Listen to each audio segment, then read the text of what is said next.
ॐ भूर्भुवः स्वाहा तत्सवितुर्वरेण्यं भर्गो देवस्य धीमहि धियो यो नः प्रचोदयात्।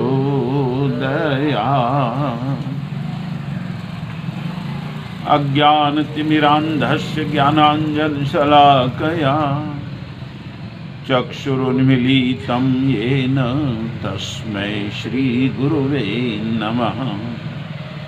सर्वे भवन्तु सुखिनः, सर्वे सन्तु निरामयाः, सर्वे भद्राणि पश्यन्तु मा कश्चित् दुःखभाग् भवेत्। ॐ विश्वानि देव सवितर्दुरितानि परासुः यद्भद्रं तन्न आसुः। ॐ शांति शांति शांति।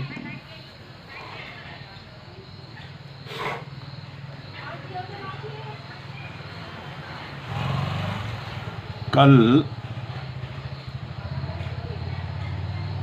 दुष्कर्म घाटे का सौदा इस विषय पर हम लोग चर्चा कर रहे थे।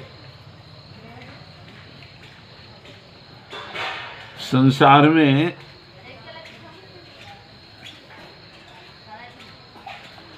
अनीति को अपनाकर सुख की आकांक्षा पूरी होगी, ऐसा कभी संभव नहीं।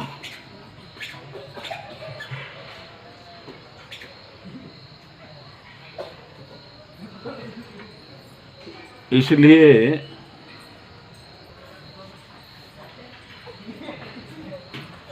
दुष्कर्म से सभी को बचना चाहिए। यदि हम अपने आप को दुष्कर्मों से संलग्न रखते हैं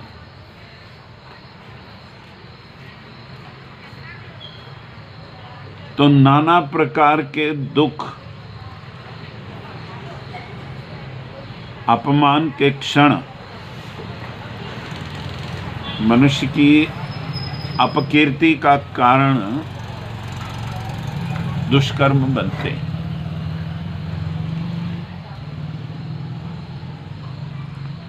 आज का विषय है आत्म उपेक्षा पाप है। बहुत सुंदर विषय है। ये कहा जाता है कि 84 लाख योनियों के भ्रमण के पश्चात मनुष्य का जन्म मिलता है अवसर के रूप में। अवसर शब्द को कोई ठीक से समझने के लिए जिज्ञासा नहीं रखता।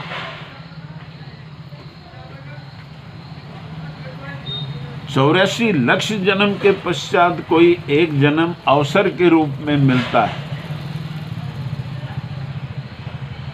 अवसर से क्या जुड़ा हुआ है? अवसर से क्या मतलब है? अवसर से क्या अपेक्षित है? महत्व की बात है।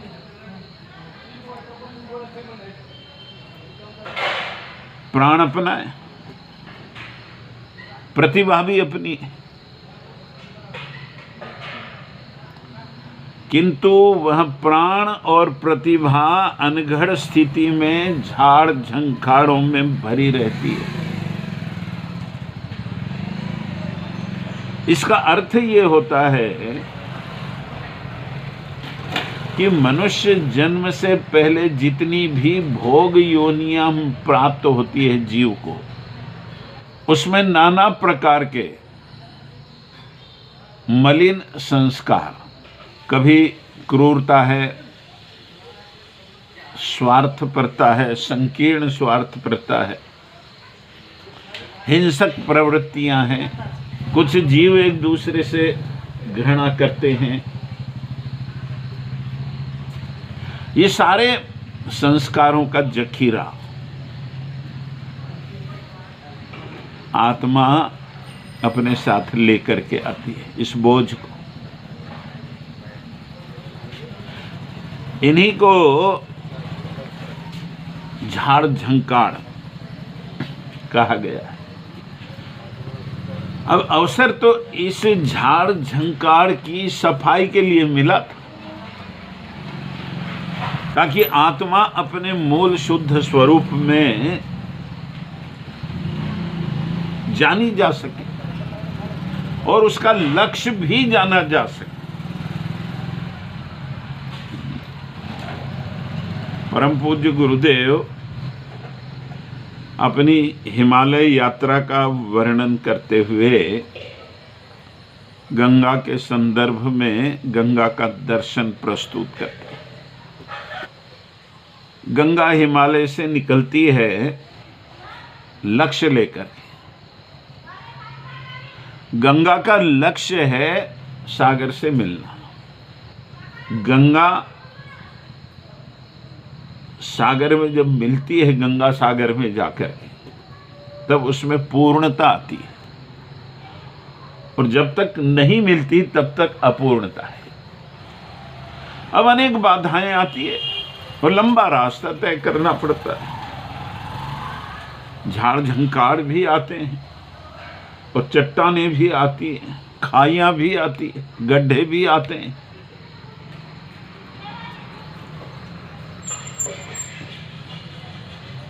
गंगा अपने लक्ष्य की ओर बढ़ती है, सबका कल्याण करते हुए। अवरोधों पर रुकती नहीं। अवरोध उसके मार्ग में बाधक नहीं बन पाते।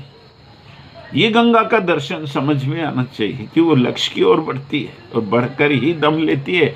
यही तो बात समझने की है कि आत्मा भी परमात्मा के मिलन के बिना अपूर्णता महसूस करती है, तड़पती है, व्याकुल होती है। पर जीव और ब्रह्म के बीच में माया खड़ी है, नाना आकर्षणों में मनुष्य को फंसाती है और अवसर को चूक जाता है। मिला था अवसर, अब पछताए क्या होते जब चिड़िया चुग गई खेत। पहले ही सतर्क होने की बात थी। पहले यदि सतर्क होते और लक्ष्य की ओर चलते तो मंजिल आज नहीं तो कल निश्चित मिलती। पर लक्ष्य को तो भुला दिया गया, विस्मृति की गर्त में लक्ष्य चला गया। मानो एक तरह से आत्मा को भुला ही दिया गया। कुशल माली अपने खेत में बीज बोता है और तान कर सो जाता है, ऐसा तो नहीं होता। ऐसे माली को कुशल कौन बोलेगा? कुशल माली तो सतर्क है कि कहीं खरपतवार उगी हैं क्या, झाड़ झंकार उग गए क्या। जो पौधा चाहिए उसकी खुराक कोई और तो नहीं खा रहा है। अनुपयोगी वनस्पति तो नहीं उग गई है, तृण तो नहीं उग गए, तो उनको निकालेगा, सफाई करेगा, पानी की कमी हो तो उसकी आपूर्ति करेगा, झाड़ों की देखभाल करता रहेगा, ठीक छोटे बच्चे की तरह। कुशल माली, सतर्क माली। जीव को भी सतर्क रहना चाहिए, पर वो तो आत्मा की उपेक्षा। और गुरुदेव तो कहते हैं कि आत्मा की उपेक्षा पाप है। अवसर को भुनाना जिसको नहीं आया वो तो समझदार नहीं कहा जा सकता, बुद्धिमान नहीं कहा जा सकता। ईश्वर बनना अवसर है, सर्वश्रेष्ठ बनना, सर्वशक्तिमान बन जाना, क्योंकि उसी का अंश है। ईश्वर अंश, जीव अविनाशी। वही एक तत्व है जो अविनाशी है। वो अविनाशी है तो वो तत्व हमारे भीतर भी है। उस तत्व को पकड़कर जीवन को जो विकसित करता है, जो अवसर का उपयोग कर लेता है साधना के अवलंबन से, महापुरुषों के मार्गदर्शन से, उनके जीवन को देख करके, वही तो सार्थक जीवन की ओर बढ़ता है। श्रेष्ठ की प्रेरणा श्रेष्ठ होती है, निकृष्ट की प्रेरणा निकृष्ट ही होती है। तो फिर हमें किसका मार्गदर्शन लेना चाहिए? सबसे अच्छा गुरु आत्मा को माना गया, जो सबके भीतर स्थित है। गुरु को खोजने के लिए भटकने की आवश्यकता नहीं, सबके भीतर है वो, क्योंकि वो ईश्वर का प्रकाश है, स्वयं प्रकाशित है। और उसके प्रकाश में, उसके मार्गदर्शन में कोई चले तो ये रास्ता जो है सर्वशक्तिमान बनने का है। और उसको भुला दे कोई तो पड़ा है, घिरा है। राजा परीक्षित के जीवन की घटना है। 7 दिन में तुम्हारी मृत्यु निश्चित है। ऋषि का श्राप खाली नहीं जा सकता। मृत्यु निश्चित है तो परीक्षित के मन में विषय उठता है, फिर जीवन क्या है? यहां से जिज्ञासा उत्पन्न हुई जीवन के प्रति, खोजबीन शुरू हुई।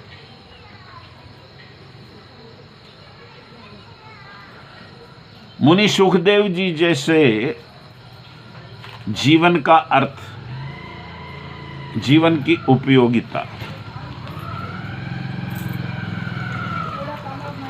परीक्षित को सुना रहे हैं, समझा रहे हैं। अनंत कथाएं सुनाई, पर परीक्षित का मोह समाप्त नहीं हो रहा है। बहुत कोशिश की, अंत में सुखदेव जी परीक्षित को संबोधित कर एक कथा सुनाते हैं। बड़ी सुंदर कथा है, ये समझने की बात है कि एक राजा वन विहार करने गया, रास्ता भटक गया। अब रात्रि में घने जंगल में श्वापदों का, हिंस जानवरों का साम्राज्य होता है, उनका इलाका है। वो नहीं पहचानते राजा कौन है, वो नहीं जानते राजा का सम्मान करना चाहिए। तो आश्रय के लिए स्थान खोज रहा है। ढूंढने पर जो है कहीं एक छोटी सी कुटिया दिखाई देती है। खटखटाया जाकर, अंदर से एक कृशकाय शरीर का वृद्ध बाहर आता है। राजा आश्रय की बात करता है और वो व्यक्ति कहता है, वृद्ध व्यक्ति, कि इस कोठरी में तो मल मूत्र, मांस, मज्जा, हड्डी आदि दुर्गंधपूर्ण पदार्थ पड़े हुए हैं। तो राजा कैसे रह पाए दुर्गंध में? एक रात की तो बात है। राजा ने सोचा बाहर रहकर प्राण गंवाएं, इससे अच्छा है कि दुर्गंध में एक रात जैसे तैसे निकाल देंगे। उसने कहा मैं रह लूंगा। तो उस व्यक्ति ने कहा कि देख राजा, इसमें रहने के लिए जो भी आता है निकलना नहीं चाहता। राजा ने सोचा ये क्या बात हुई, मैं तो निकल ही जाऊंगा, दुर्गंध में कौन रहेगा। राजा तो महल में जिधर उधर इत्र छिड़के हुए होते हैं, सुगंध ही सुगंध होती है, फूलों की सुगंध होती है। बड़ा विश्वास था उसको अपने आप पर। कहा नहीं, बस मैं एक रात, चला गया। दिन निकला, सूर्य भगवान प्राची से अपने समय पर धरती को, जगत को प्रकाशित करने के लिए, प्राण बिखेरने के लिए आ गए। अब राजा निकले ही नहीं उस कोठरी से। बड़ी विलक्षण बात। उस व्यक्ति ने कहा भी कि रात भर के विश्राम की बात थी, पर राजा तो निकलने की बात सोचे ही नहीं। जो भी घुस जाता है बाहर जाता ही नहीं। कथा सुनकर राजा परीक्षित ने सुखदेव जी को पूछा कि ऐसा मूर्ख राजा कौन था। अब सुखदेव जी कहते हैं कि वह मूर्ख राजा तू है।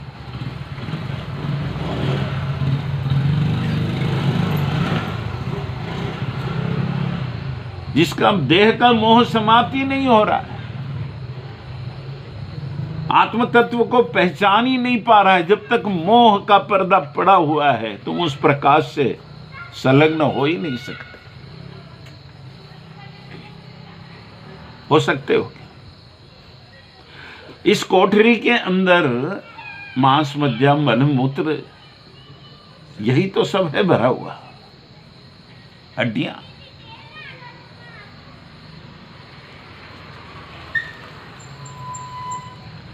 अब आंख खुली परीक्षित की।